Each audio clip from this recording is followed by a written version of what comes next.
Lions training camp today out in Allen Park. Get a look at some of the players coming in right now. Training camp days, baby. We back. Live in effect.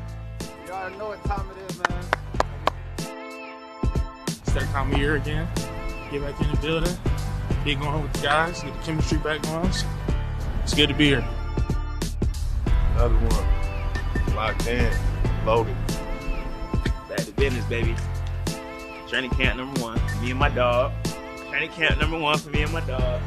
You're too loaded. It's gonna be a good one. About to have some fun this year. It's gonna be crazy. Oh yeah, I can cuss. Damn, my bad.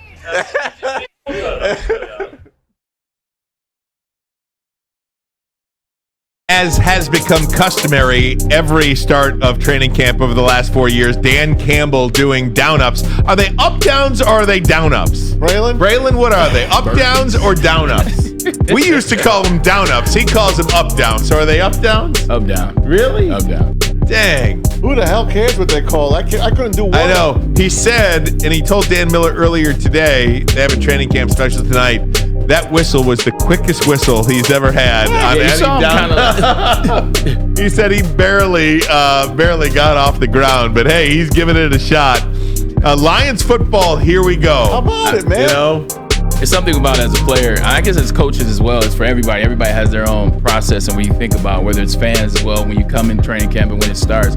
But as a player, it's just so much fun because you put whatever happened last season, man. I think that's the best thing about training camp. When you finally get there, whatever happened last season, it's all over. That season's over. The off season's over. The draft is over. Mini camp is over. OTAs, involuntary, whatever you want, it's now over. You go into that day, walking into the stadium or walking into wherever. When I was with the Jets, we were at Cortland, University of Cortland, which is up in northern New York, by Syracuse. But when you go in there, it's that energy, Ryan, because the optimism is there. Some teams, the optimism isn't high as others because some teams aren't necessarily good teams. I played for the Browns, so it was, I hope so. But when you play for a team like the Lions, you know what's there, and it's not just potentially getting to the playoffs. The optimism is you're going to win the Super Bowl this year, so that's the energy that these guys have. and also the energy. One of the big, headlines over the last 24 hours has been like the Lions come into training camp at basically, Lions playbook 401. If you in college, the easiest courses are 101. You're taking the very basic course. Econ 101, very basic Psych stuff. 101. Psych 101, very basic stuff. Psych 401, very difficult. Econ 401, very difficult, very intricate, very detailed. He said the Lions come in on day one at level 401. Wow. He's like, this is, I believe. Year 4. This is year 4. I believe the defensive coordinator is the longest tenured defensive coordinator in football right now. Amazing. And the offensive coordinator is calling. He has been in the position. He has, aside from head coach, he's the offensive coordinator in the NFL that has called plays the longest, aside from any head coach. This staff is intact. The players know what the expectation is. Dan Campbell said they all came in great shape. There are some injuries that they are dealing with. Nothing major, but here's what Dan Campbell had to say today about the injured player. I feel like everybody's really doing well. It's on schedule for where we picture them to be. To your point, we talked about Reader. Reader's on course, man. We're not in any hurry with him, but he's doing well. He's getting his strength back. The injury is healed. It's just a matter of getting him to that point where now we feel comfortable getting him out there competing around others. You'll see Davenport out there today. You'll see Branch out there today and walk through. So these guys are slowly going. I think Davenport's going to be a little quicker than Branch is. But they'll both be out there in some capacity, which is a good sign. So no setbacks. We're moving right along. I think that's good news, too, about the players, too. Davenport going to be out there and nothing major with Reader, right? They're just taking their time on him. So here we go. Players are ready. Yeah, players are ready and players stay here. This is a good thing about how the Lions have built their culture here, how they built the identity. guys work out in the offseason. Guys, whether it's somewhere away when they have free time, not necessarily when it's destined to be here, but guys are working. You see guys. Aiden Hutchinson is seeing the younger defensive ends. Amon-Ra St. Brown, he's looking at the wide receivers. He's working with Jameson Williams. They're working with Ben Johnson.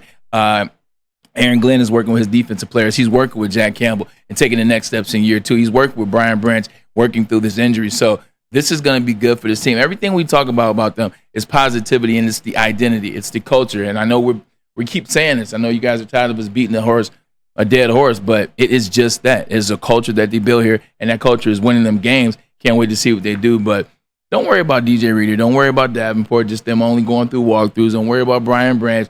These guys have already done this. They've already shown this. Like, I have 2 training camps.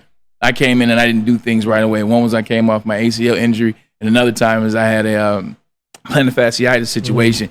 They saw what I could do before training camp and knew that I would be ready. They just took the time to get me ready so that when the season started, I could be locked and loaded for what mattered. Not day 1 of training camp, not week 1 of training camp. What matters is the season. They know where guys are, and they're going to take the time getting them there. So don't worry.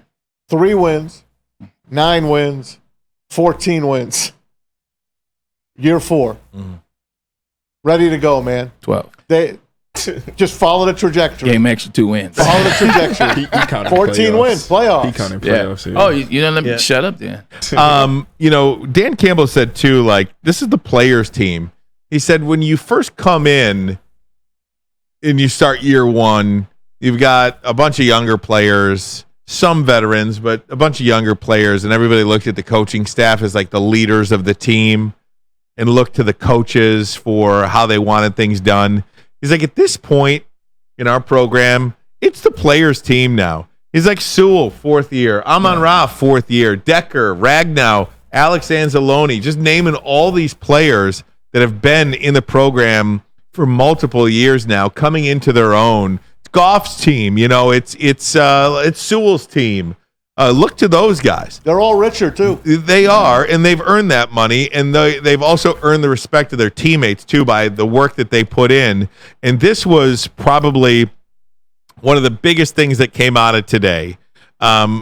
This is a soundbite. I'm going to play it for you. Dan Campbell talking about how this team will not be complacent. We are not going to lose our identity. That is the most important thing to me, and I won't sacrifice it for anyone or anything. I told the team that. They know that. So this is the story that preceded that comment. He was talking about how 20 years ago, when he was a player for the Giants, they were 12-4 and went to the Super Bowl, lost in the Super Bowl. And they brought back the entire same team next year. Ravens. They brought back everybody. And they finished that next season 7-9. Yep. He said that next season, they came back to camp and it was, hey, no shoulder pads today. Hey, no practice on Monday. Who's ready for a walkthrough on Wednesday? And this, he's like, we completely lost our identity. We completely lost everything that allowed us to get to that Super Bowl the year before. We will not, for nobody, no one, nothing, we will not stop working. And he talked about how this team isn't going to live off their reputation. They're going to live off their work. And I just thought that was you just want to wrap your arms around a guy and say, man, where you been for the last 6 months? Get the chills. Yeah. I've seen it on both sides. I remember when I was playing for the Cleveland Browns, we went 10-6. Mm-hmm. We were 7-1 at home. You've been talking about that a long time. Because it's true. It's crazy. We didn't make the playoffs, but you fall on your face. We went 10-6. We thought we were the bee's knees. We thought we were, you know what? We came back that next year. We were taking a lot of time off in practices. Coach was giving us a little more space, a little more of this. Oh, you'll get it next time. Drop a pass. Oh, you'll catch that in the game.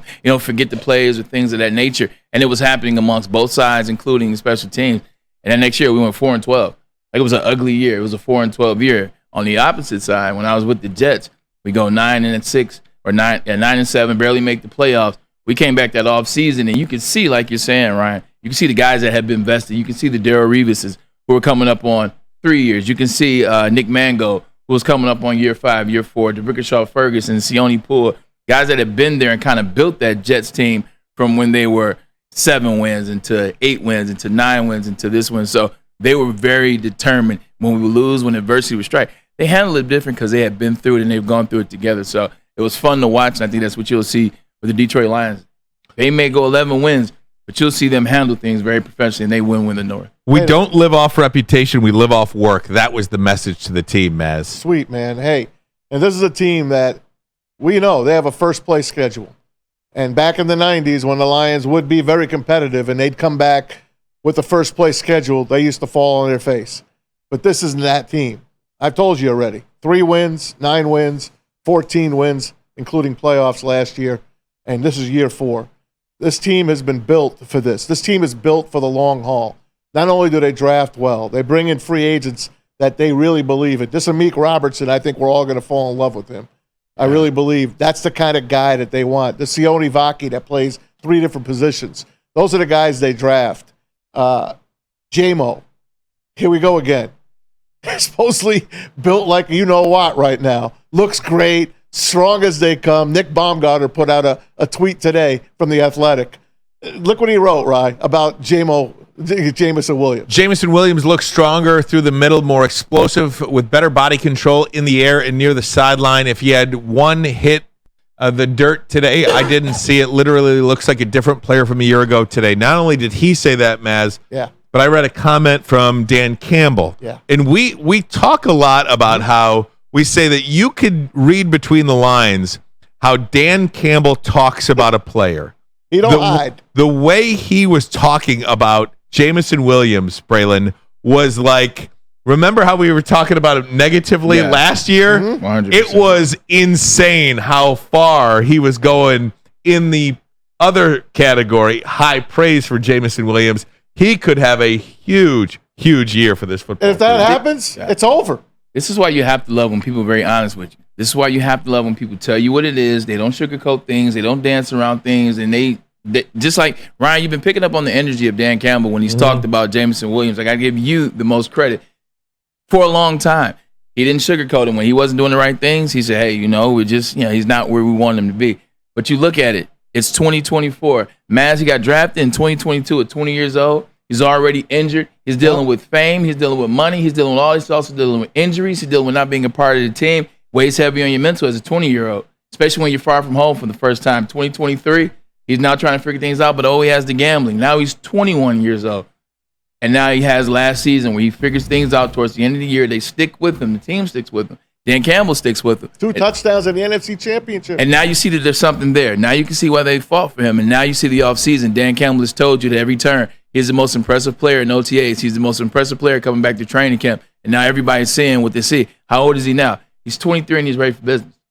Now he's 23, he's ready for business, and he's had people believe in him. So sometimes it just takes time. But the Lions were able to give him the time that he needed, and this could be a very, very monster year for him. Right, let me take this away from you guys for a second. Pete, I want to play John Brown. John Brown. This is the Amon-Ra St. Brown podcast with his brother. It's the St. Brown Brothers podcast. This is Mr. Olympia, John Brown, talking about who the best bodybuilder on the team could be. Okay, so name one NFL player, not me or Amon, that could have a career in bodybuilding, that has a good physique, I don't know if you've seen anyone's physiques. I haven't seen with their shirts off. I would say Saquon Barkley looks like. Mm-hmm. You know what I mean? It's hard to tell, Most of those guys that in my opinion, the guys, you're not going to believe this, but a guy like J-Mo, as skinny as he is, that dude has a lot of potential. That's how you were. Because he's all muscle. That's how you were, He's right? not a lot of fat. So all you got to do is put muscle on that guy. Is that what you looked like when you were younger? No, like no I look good always. Shit. But before you started bodybuilding, what'd you look like? I look good. I always look good. I don't know. I always look good. Yeah, but what's good, though? Like, what did it look like? She's like a specimen. But like J-Mo? No, a specimen. Okay. I was all ripped up, everything, Yeah, see, y'all can't get me. See, I taught you, hey. You're lucky, the difference the camera wasn't invented. Hold on, Captain. I taught them everything they know, but I didn't teach them everything I know. That's the difference, see? So they can never get me. They don't come on with the question. A great line. That's Stan Edwards. I heard a little bit of Stan Edwards in that answer. That's my dad. My dad can play basketball better than I can. When I was younger, I got baseball. He gave me that. Football. He gave me that. Basketball, he didn't really teach me that. And I asked him one day because he can shoot, he can dribble. I can't dribble. I can just dunk. I might get all that hustle, the effort, hustle points. He said, man, I ain't teach you everything. Dad plays basketball. No, I love that line, though. I taught you everything you know, but I didn't teach you everything I know. Yep. he saved a couple things, man. That's all good. It reminds me a little of William Sanders as well. Barry's dad. Jim Brown. Yeah, I'm telling you, he always got something over his boys. But you need people like that. Let me start back. You need fathers like that. But if you don't have a father like that, you need people like that to keep you humble. Sure. Because Amon-Ra St. Brown had 14 plus last year. He had 9 touchdowns. He made All-Pro. Who was the one person not named Equiminius that told him, like, hey, you can do better? Don't rest on that. Don't think that you've arrived because you're an All-Pro. Don't think that you've arrived because you made the NFC Championship. And I guarantee you, Amon-Ra St. Brown funnels that same energy to the Detroit Lions locker room. He's bringing it straight from his father, and they're going to listen because they saw the kind of success that his father had in the world of bodybuilding. Did you guys see the story that the Lions potentially could be in a little bit of hot water because of this receiver documentary? Yeah, because they didn't say about the injuries. They didn't reveal the Amon-Ra injury. The oblique injury. The oblique that tore off the bone. Now, I don't know what... They'll pay a fine. Yeah, exactly. I don't know what happens. I mean, I'm sure they just write a check. Yeah. But nothing but more than that. But it also goes back to, are you in favor with the league or not at the time? Because the Falcons, the whole situation is going on with them and things like that. Nobody cares about the Falcons. Right. But the Lions, they're a darling right now. You saw what happened with J-Mo last year. 6 games turned into how many games? Right. Yeah. So I think the Lions will be able to. Is it 3 or 4? Did they knock it down? They knocked it down to 4. Okay. And so he got 2 games off. Got back a little earlier, but they'll be okay. Roger Goodell in the league, they'll sweep this one. Can we play already? Well, it's funny you say that. It's funny you say that, Maz, because just getting back to the Lions are playing at a college level 401 course. Dan Campbell said we are ready to play a football game today, and that's a testament to the continuity of the staff. That's a testament to all the players coming in shape and ready to go. He didn't mention one player, not even one player outside of where they wanted them to be. Very, very high praise for the players' off-season workouts. He said, we are ready to play a football game today. Now, you use training camp for a lot of different reasons, and, part of that is to sharpen up a little bit. But he said if they had to, they could play today. When you don't have to use training camp to get guys in shape, like training camp back in the day, it was to get guys in shape for the season. Of course. Like then it turned into, okay, some guys, Jerry Rice, some guys are working out. Walter Payton, Sweetness, some guys you have to get in shape. Now it's to the point where if you get guys to work out in the offseason, if you get guys to come in ready, you don't have to spend that time getting guys in shape, which means, Ryan, you can work more on what is the game plan? What are we going to do? What's going to be week 1? What's going to be, how do we fine-tune what we worked on in the spring, what we worked on in the summer? How do we fine-tune it? We can get ready and get a jump on weeks 1, 2, and 3 early on in practice, because when you got guys that are tired, you got to get them in shape. You can't do as many plays. You can't run as many 2-minute drills. You can't run as many 4-minute drills. You can't do as many red zones because guys are tired. Guys are out of shape. Guys in shape gives you that edge so you can get to work right away. And part of training camp too, Braylon, they just don't have the opportunity that they used to have. There's no more like 2-a-days. For instance, Dan Campbell was saying today, you get 90 minutes with these guys today. I think it was 90 minutes today. Where's my note here? 4 days of acclimation, then a day off, then full pads on Monday. Got to get their legs under them. But you get 90 minutes here, 90 minutes, then 2 hours, then 90 minutes again. The rules that the league has bestowed upon these teams and these players, it's a collective. It's a collectively bargained situation. We don't need any Corey Stringer tragedies anymore. We don't need that. Those days are over, man. Right. Absolutely. These are human beings, for crying out loud. Absolutely, but I'm just speaking to the point of you don't have training camp to get in shape.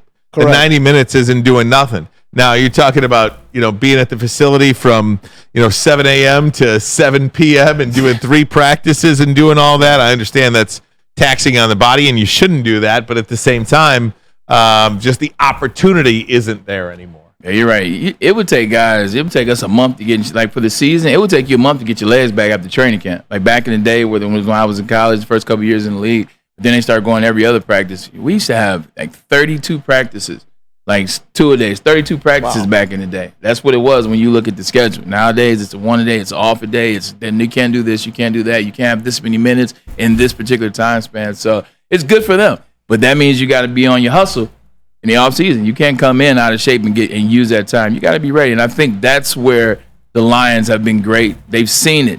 When you see it, it allows guys to really go for it. When you see 13-1, and then you see 9-8 the next year, and then you see 14.